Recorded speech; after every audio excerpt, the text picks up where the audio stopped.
Бүгүнкү Сайлөтөрүбүздүн экинчи коногу Токтосун Атынбеков атындагы Жалал Абад филармониясынын кызматкери, таланттуу чечекебиз Турдубай кызы Акмарал эжекебиз. Саламатсызбы эжеке?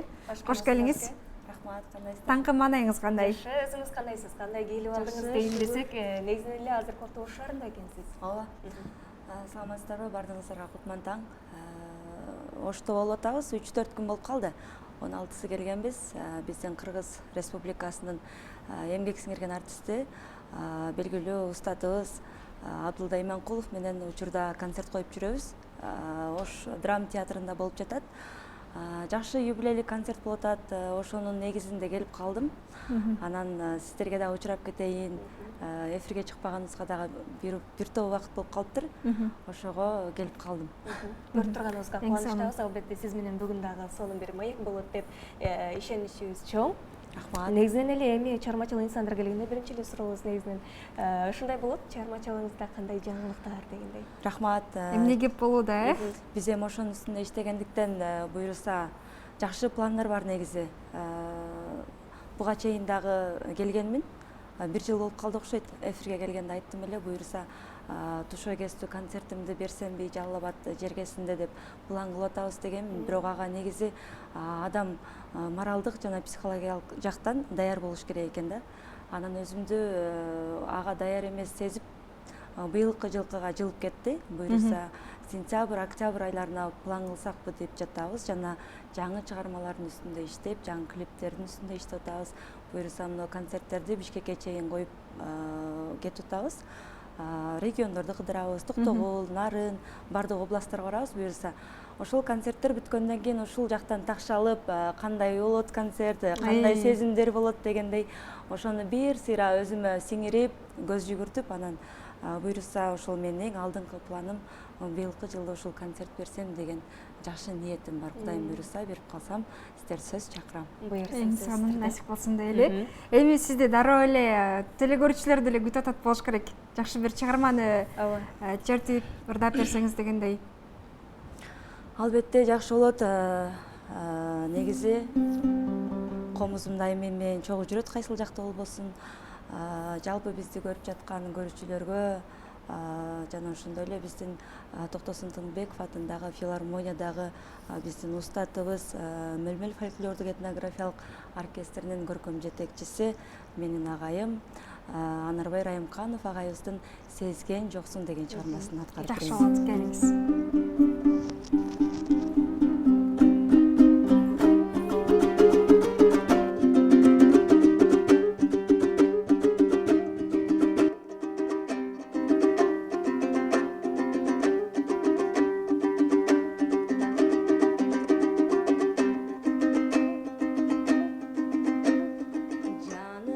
Бара албастан Ирактан карап турдум, баштагы күндөрдө эстеп башымды чайкап турдум, баштагы күндөрдө эстеп башымды чайкап турдум.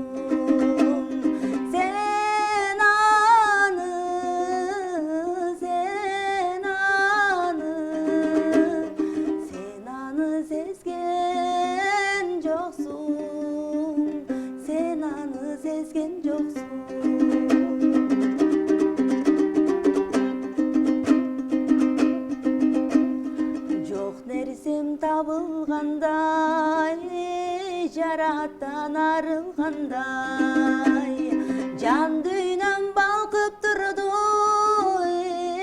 ошол кез кайрылгандай, жан дүйнөм балкып турду, ошол кез кайрылгандай.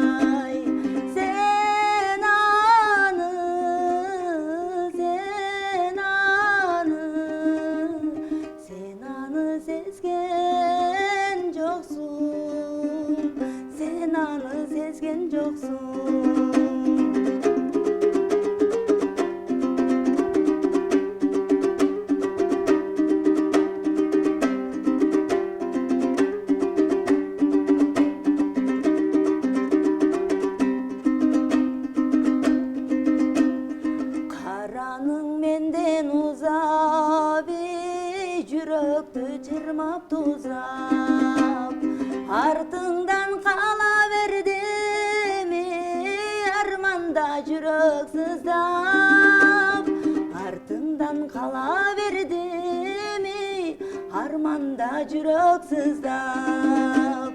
Sen anı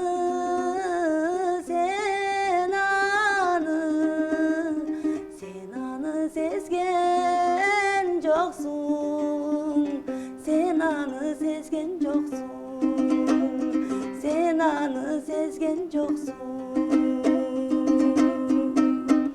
Байлы эжеке. Баракелде Азамат. Музыка береке. Рахмат чоң. Эртең менен бир аз тамагы озоруп калат. Ооба, чындыгында эле эртең менен үндүн ачылышы бир аз кыйын болуп калат эмеспи? Анан жогоруда өзүңүз да айтып калдыңыз, комузум ар дайым жанымда депчи. Демек, чыгармачылыктагы эң сонун бир баалуулугуңуз дагы ушул экен, ар дайым жаныңызда алып жүрөсүз. Ооба, бул комузду мен 13-12 жашымда үйрөнгөнмүн. Устатым атам болгон. Атам ушул үйдө комуз илинип турчу, анан карап койчумун дайыма. Ойносом экен депчи, анан атам ойноп берген эпизод да чок. Апам аябай үнү жакшы, апам жакшы ырдайт. Анан ушинтип үйрөнүп калдым, атам өзү үйрөттү. Нотасыз сулук менен ойноп берчү, мен аркасынан кайталап ойночумун. Кийин Бактыгүл деген эжекебиз бул Баткенден барып калды мектепке. Анан ошого айына 25 сом төлөп, ал убакта ошондой болчу. 25 сом төлөп айына комузга жазылганмын. Канча жашта элеңиз ошондо? Ошондо ошол 4-класс болуп калам да, 12-13 жаш болуп калам, ошондой жашта болчумун. Анан комузду кармап, үйрөнүп, кучактап, анан бул 5-комузум болуп калды, сындырдым, жоготтум, уурдаттым дегендей. Анан бул Бишкектен сатып алдым, былтыр сатып алгам. Бул уже 5-комузум. Ошон үчүн дайыма мен жан шерик болуп, ыйласам да, сүйүнсөм да, кучактап, ойноп, мага атамдан мурас болуп калды бул комуз. Ошол атам үйрөткөн деп калдыңыз, анан кийин апам мурдап берчү деп. Демек, бул сиздеги талант атадан өткөн, кандан өткөн талант экен да, негизи эле бар экен. Ошентсек да болот. Каршы болушкан жокпу негизи? Каршы болушкан.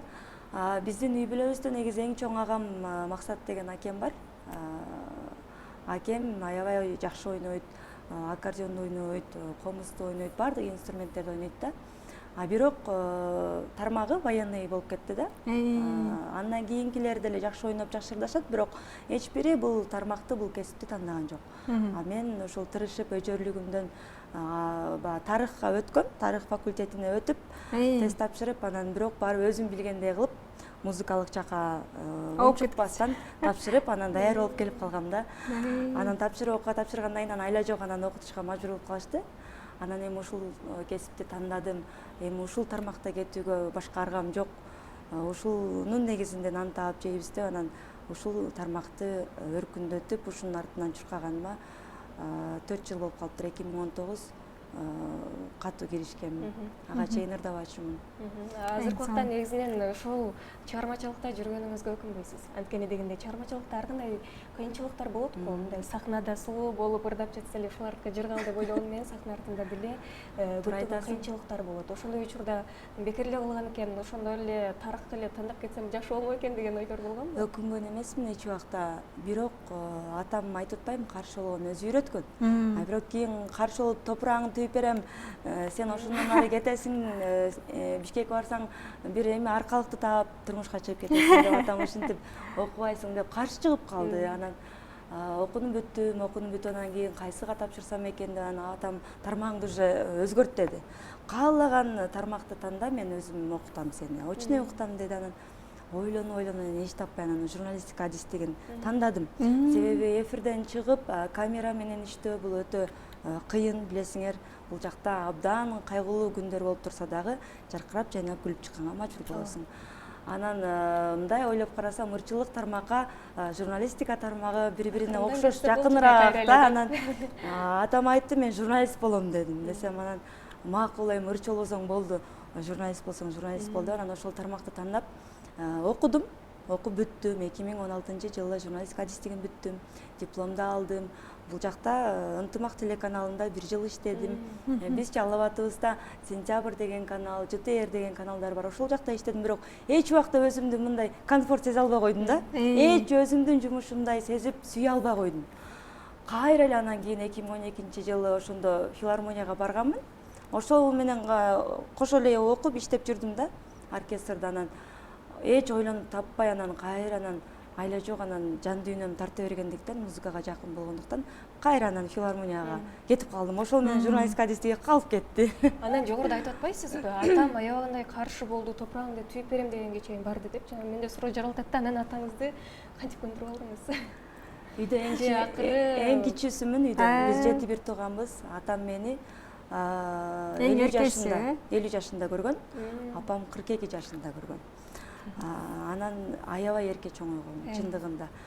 Анан ошол эркелигим менен, өжөрлүгүм менен анан сахнадан көрүп калып атты анча-мынча. Анан эфирден жаңы сүйлөп, жаңы ырдап баштагандарымды, ушундай таң берүүлөрүнө келгенимде көрүп сыймыктанып калды. Бирок давлениядан улам атамдын көзү көрбөй баштады да. Көрбөй уже акыркы убактарда такыр эле көрбөй калды да.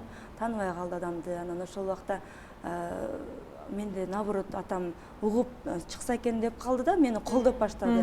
Мен жүрөгүмдү өйткөн нерсе ошол жаркырап жайнап чыгып атканымды, сүйлөп атканымды аттиң арман көрүп калбады деп менде бир арман болуп калды. Чоң сахнада чыгып ырдап жүрдүм. Бишкектин филармониясында, мына Оштун филармониясында, театрларында ырдап жүрөм.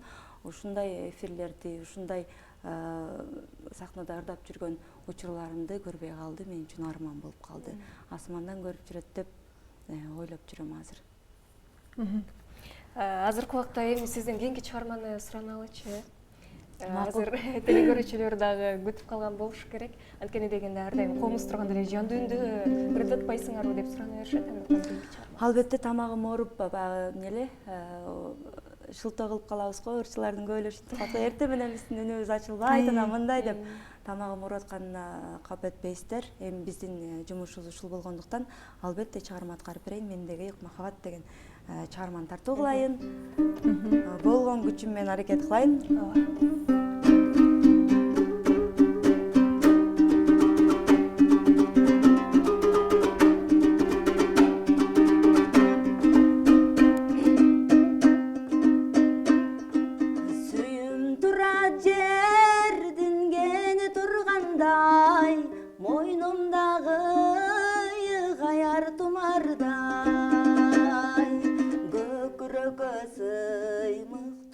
Караймын, көп кыйналып жакшы бир үй кургандай, эй көп кыйналып жакшы бир үй кургандай.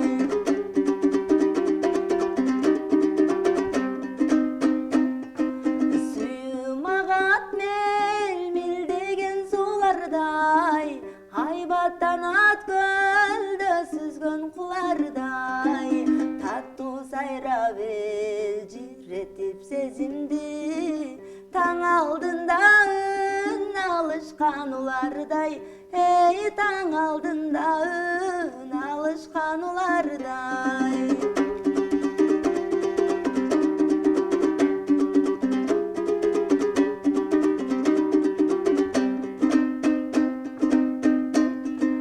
Бул дүйнөдө ачкан менин үнүмдү, жарык кылып көдүндөгү түнүмдү, сенин гана аман жүргөн караның, мен сен үчүн даңта бырдайм сүйүмдү, эй мен сен үчүн даңта бырдайм сүйүмдү, сенин гана аман жүргөн караның, мен сен үчүн даңта бырдайм сүйүмдү, эй мен сен үчүн даңта бырдайм сүйүмдү, эй мен сен үчүн даңтап ырдайм сүйүмдү. Эми ушул чыгармачылыкта акыркы күндөрү, акыркы убактары эмне жаңылыктар дегенде клиптерди тартып атасызбы же жаңыраларды жаздырып атасызбы дегендей? Бизде азыр Токтосун Тыныбеков атындагы филармониябыздын директору, белгилүү обончу, маданияттын мыкты кызматкери Эмил Балтагулов болду. Ушул агайдын чыгармачылыгын абдан сүйүп угуп, баягы эмес күмүр туткан ырчым деп десем дагы болот. Агайдын Аял сезим деген чыгармасы бар. Ошол чыгармага былтыр Ош чергесине келип, жарымын Ошто тарттык клипти, ал эми жарымын Жалал абадта тарттык. Ошол клиптин автору катары башкы каармандын ролун Эмил Балтагулов менен менин устатым Динара Тилекеева аткарып беришти. Буюрса клип даяр болуп бүттү. Бирок эфирлерге YouTube каналдарына чыга элек. Себеби ошол бир эме бергенбиз, ошол убакыттан кийин чыгат экен да, уже бир жума 10 күндүн аралыгында чыгып калса керек. Албетте сиздерге алып келип берсекпи деп ниет кылып жүрөбүз. Эфирден берип турсаңыздар, бул биз үчүн аябай колдоо болмок. Албетте. Анан жана эфирден сырткары дагы айтып калбадыңызбы? Ошол учурда ошо каверлерди ырдап чыгып атам депчи. Ошол акыркы кавериңиз жөнүндө дагы айтып кетсеңиз, андан кийин жалпы телегөрүүчүлөргө да ошол кавериңизди жаңыртып берели. Бул кавер Сапар Эркебаев деген биздин чыгармачылыкта агабыз бар. Устатым менен Бишкектен клип тартканы барып калганыбызда учурашып калганбыз. Мен мектеп убагында баягы ар кандай бир сүйүүлөргө кабылып, бир музыка менен ооруп калган учурларыбыз болот го. Ошол убакта ооруп калган чыгармам ушул болчу. Жатсам дагы, турсам дагы ошол чыгарманы окушумун, Унутам сени деген чыгарма. Анан ошол чыгармасын сурадым. Сурап, быйыл ошол 2022 жылы Сариф, Алтын Сариф деген биздин жакшы клипмейкерге тарттырып, Жалал абад жергесинде жакшы максаттар менен, жакшы кыялдар менен тарттык. Аябай жакшы чыгарма, өзүмө жагат. Ошол чыгарма ушундай болуп тартылып калды. Ардактуу телегөрүүчүлөр, биз түз эфирдеги сапарыбызды алга карай улантабыз. Сиздер азыркы учурда эле күбө болуп өткөн жагымдуу чыгарманы аткарган биздин Турдубай кызы Акмарал эжекебиз бүгүн бизде конокто. Дагы бир ирет кутман таң. Рахмат. Маанайыңыз жакшы, э? Сон. Азыркы убакта эфирдин алдында да айтып калдыңыз, ошолор жүрөгүмө аябагандай жагып, бул айымдарга туура келбейт десе болбой ырдаган деп жана суроо салгым келип атат. Негизинен жүрөгүңүзгө кандай ырлар жагат, кандай ырларды ырдагандан өзүңүз ырахат аласыз? Мен негизи шаңдуу ырларга такыр жокмун. Шаңдуу чыгарма аткарчы дей беришет бир жерге барсамчы, бирок таппай калам да. Баягы багажымда аз экен да. Лирический, классикалык чыгармаларга аябай жакынмын. Анан жакында дагы бир ушул Унутам сени дагы медляк болуп атат го, кавер. Бизде Жусуп Масаитов деген агабыз бар, ал дагы обончу аткаруучу филармонияда. Ошонун Мага бакыт сени сагынуу деген дагы жаңы чыгармасы жакында чыгат. Мен өзү негизи ушундай лирический, классикалык, анан кайгылуу, муңдуу ушундай ырларга аябай жакын экенмин. Өзүмдү бүт алып качайын десем деле, болушунча шаңдуу ырдасам деле ошол ырдын максаты, мааниси баары бир жетпей калуу, ажырашуу, ушундай багытка кетип кала берет да. Бирок жашоодо шаңдуу жүрөт экенсиз. Ооба, аябай шаңдуумун жашоодо. Эң сонун анан эфирден сырткары да жана сүйлөшүп калбадыкпы, мисалы жандуу үн, анан азыркы учурда фонограммага тыюу салуу дегендей закондор чыгып атат дегендей, анан бул нерсенин канчалык кереги бар, канчалык плюс жактары, канчалык минус жактары бар дегенде ушул боюнча сиздин пикириңиз? Плюс жактары ырчылар терилип калат. Чыныгы ырчы, чыныгы сахна адамдары мындай жүз ачылып калат. Ал эми ырдай албай калгандар, ошол жандуу үн менен ырдай албаган адамдар өзү эле билинип калат. Жакшы жагы. Минус жагы албетте бизде мына 2 концертибизди бердик филармонияда, жандуу үн менен берип атабыз. Жакында 23 февралга дагы мырзалардын майрамын куттуктап 90-100% биз жандуу үн менен концерт берип атабыз. Негизи концерттерде жандуу үн менен болгон жакшы, бирок минус жагы ушул талапка жооп бербеген биздин техникалар. Микрофондорубуз, аппаратураларыбыз заманбап, кымбат баалуу азыркы стилдеги чет мамлекеттерде берилүүчү ошондой заманбап түрдө болсо, бул бизди канааттанат дагы. Биз өзүбүз ошол микрофон менен ырдаганда өзүн ар жактан тазалап, тунук кылып элге чыгат да. Ошондой деңгээлге жетип калган учурда гана бизге ошол жандуу үн менен дегенди берип койсо аябай жакшы болмок. Себеби азыр биз аксап кыйналып атабыз. Микрофондор жетишсиз, алардын күчү алсыз, аппараттарыбыз эски, ошондуктан жандуу үн менен кыйналабыз. аткаргандачы ал мындай студияларда эфирлерде комуз менен аккордеон ырдасаң бул кете берет да, а чоң аудиторияда бул такыр башка нерсе. Турция, даже Өзбекстан ушулар аябай жетилген. Даже биздagi кыргыздарда дагы ушул өзү Кыргызстанда 3 эле филармония бар. Жок дегенде ушул 3 филармониябызга заманбап стилдеги жаңы аппаратураларды менен камсыз кылып коюшса биздин чоңдор сонун болмок. Жакшы. Бүгүн сиз менен аябагандай сонун маек болду. Убакыт өттү. Сүйлөшкүбүз келип атат, бирок эми бизге убакыт чектелүү, андыктан эми жыйынтыктай берели, кесиптеш. Сизге эркин микрофон болсун. Чоң рахмат кыздар, силерге чоң рахмат. Дайыма ушундай сулуу жүзүңөр эфирден дайыма чыгып турсун, булбулдай болгон үнүңөр эч убакта өчпөсүн жана ошондой эле жалпы ушул Ош ТВ телерадио компаниясына чоң ыраазычылык билдирем. Мени ушундай сонун эфирге чакырып, жагымдуу маанай тартуулап, эл менен көпүрөөк кылып турганыңарга чоң рахмат. Бардык элибизде, кыргыз элибизде, кыргыз журтчулугубузда тынччылык болсун, аманчылык болсун, токчулук болсун, жакшылыктар болсун дегендей, жана мени көрүп жаткан бардык жакындарыма чоң салам жолдойм. Бардыгыңыздарды жакшы көрөм. Саламатта калыңыздар. Бар болуңуз, сизге дагы ыраазычылык билдиребиз. Чыгармачылык бийиктиктерди, эргүүлөрдү каалайбыз. Дагы буюрса, жаңылыктар менен эфирден күтүп калабыз. Ал эми азыр болсо алдыда психологдун кеңештирмөгү, бул жааттан дагы сиздерге сонун бир маалыматтар камдалып турат.